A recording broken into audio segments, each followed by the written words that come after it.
The following is a Bergen-Fischer Studios podcast.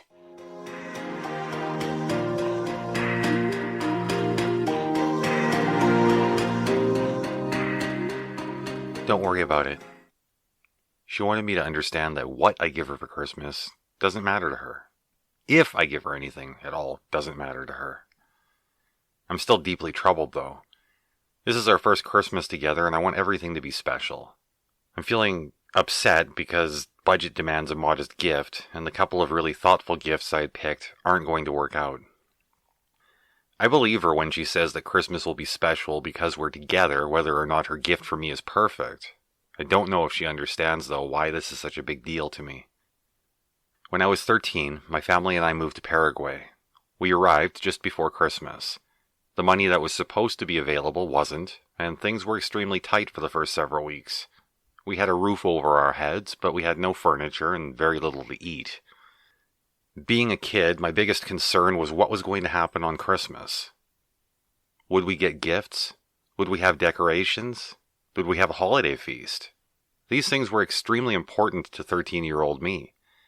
Because my parents were noticeably stressed, I kept most of my questions to myself. On Christmas Eve, I asked my dad if Paraguayans put up trees. He said that they did, but not the kind we were used to. He said that we could do a tree if my sister and I wanted. Of course, we both very, very much wanted. My dad went out to the yard and pulled a leafy branch off the tree that grew there. He brought it inside and propped it up in a planter pot. He explained that the leaves were natural decoration. My mom wasn't content to leave it at that, and she began to look around for something to hang on our tree. The stove in the house was one of those old-timey gas units that had to be lit with a match. We didn't have much in the kitchen, but there was always a good supply of wooden matches. My mom started emptying the little matchboxes into a bowl. "What are you doing, Mummy?" my sister asked. My mom didn't answer the question. Instead, she asked us if we had any paper and colored pencils or pens or crayons. We didn't have very much, but we had that much. We both went to collect what my mom had asked for. When we returned, Mom asked us to make the paper as colorful as possible. She told us that she had an idea, but she didn't know if it was going to work. When we finished scribbling multiple colors all over a few sheets of paper, Mom started to use it to wrap up a matchbox like a tiny Christmas present. She tied a piece of string around it and hung it on our makeshift tree. "There," she said. "Let's do the same thing to the rest of the matchboxes." We eventually got them all finished and hung them on the tree. It wasn't much to look at, but we were thrilled to have a tree, any tree, regardless. For the moment, we had forgotten all about presents. When we woke up Christmas morning, we went to look at our tree. It was still there, almost exactly as we'd left it.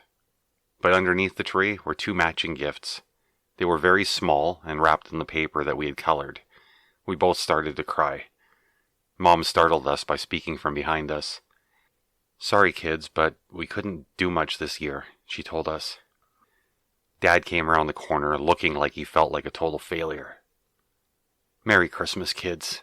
I'm so sorry," he said in a shaky voice. My sister and I both burst into tears and rushed to hug Mom and Dad. For the first time in our lives, there was something more important on Christmas morning than ripping open presents. "I'm so sorry," Dad repeated. "Me too," Mom said. I told them that I wasn't upset because of the two small gifts under the tree. I was crying because I had nothing to give them. Every year, I wrap up a few matchboxes and hang them on my tree. Every year I cry, thinking about how much better it is to give than to receive. Do you have thoughts on this or anything else I've spoken about? Send me an email. I'd love to hear about it.